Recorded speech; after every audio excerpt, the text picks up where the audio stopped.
आखिरकार राष्ट्रीय स्वयंसेवक संघ के मुखिया मोहन भागवत ने यह क्यों कहा ऑर्गेनाइजर में एक साक्षात्कार के द्वारा कि आपके जो बदमाश कुटिल पड़ोसी हैं, उन बदमाश कुटिल पड़ोसियों को आप अपनी शक्ति दिखाइए, अपने सामर्थ्य से उनको संभालिए।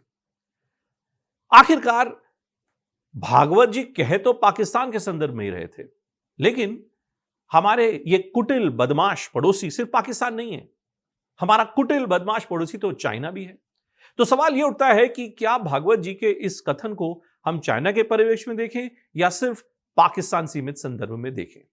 यदि आप राष्ट्रीय स्वयंसेवक संघ के मुखिया के पीछे के कई वक्तव्य देखें तो आप देखेंगे कि वो हमेशा चाइना के बारे में सीमित बात कहते हैं, संक्षिप्त बात कहते हैं। जब सवाल यह उठता है कि क्या चीन ने भारतीय सीमा पर कब्जा किया, संघ का हमेशा से दावा यह रहा है कि भारत को सभी देशों से अपनी मैत्री भाव रखना चाहिए और अर्थव्यवस्था के संदर्भ में भारत को इन देशों से ज्यादा व्यापार करना चाहिए। जब पाकिस्तान की बात आती है तो हम सिर्फ पाकिस्तान को आतंकवाद के नजरिए से देखते हैं, इसलिए हम उनको सजा देना चाहते हैं। जब चीन की बात आती है तो हम चीन को उसकी आर्मी, उसकी इकोनॉमिक माइट के संदर्भ में देखते हैं, उसके अर्थव्यवस्था के संदर्भ में देखते हैं, इसलिए हम बात करते हैं कि आप व्यापार इस देश से कितना कर सकते हैं। तो जब मोहन भागवत ने यह कथन कहा तो क्या हम उसका यह अर्थ निकालें कि जो कुछ चर्चाएं चल रही थी हाल फिलहाल में कि भागवत जी और भारतीय जनता पार्टी के बीच सब कुछ ठीक नहीं है, क्या वो सब बातें अब खत्म हो चुकी हैं? अगर आपको ध्यान हो, जब लोकसभा चुनाव के बाद भागवत जी का पहला स्टेटमेंट आया था तब उन्होंने बात की थी कि कैसे मानव कभी कभी यह भूल जाता है कि वो मानव है, वो विश्वगुरु बनना चाहता है, वो महापुरुष बनना चाहता है, वो खुदा बनना चाहता है, भगवान बनना चाहता है। यह बात भागवत जी ने कही थी।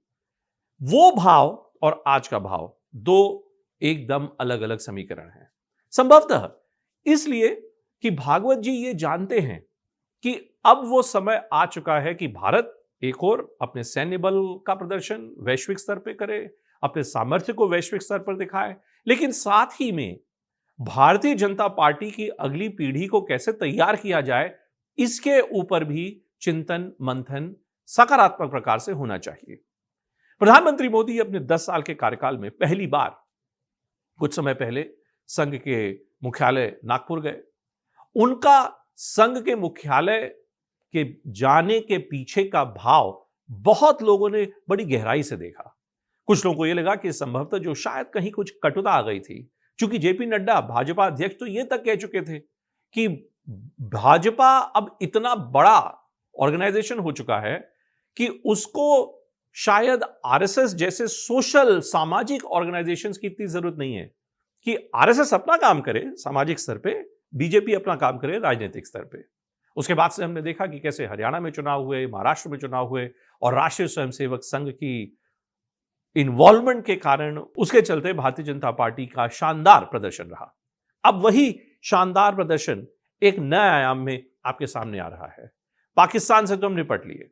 यह भी सच है कि पाकिस्तान को जो संदेश भारत द्वारा दिया गया है वो इतना मजबूत और पुख्ता संदेश है कि अगली बार कोई भी गलत गतिविधि भारतीय सीमा पर होने के लिए, आतंकवादी गतिविधि भारतीय सीमा को प्रोत्साहित करने के लिए पाकिस्तान 10 बार सोचेगा ऐसा कुछ भी करने से पहले।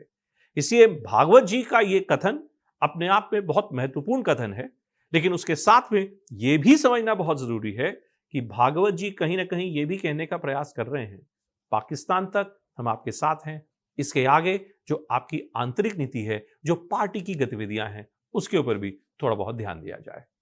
breakingtube.com के आज के इस एपिसोड में अभी इतना ही। फिर मुलाकात होगी। आप हमें हमारे YouTube चैनल पर देख सकते हैं, हमारे X हैंडल पे, हमारे Instagram पे, हमारे Facebook पेज पे आप हमसे जुड़ सकते हैं। बहुत बहुत धन्यवाद।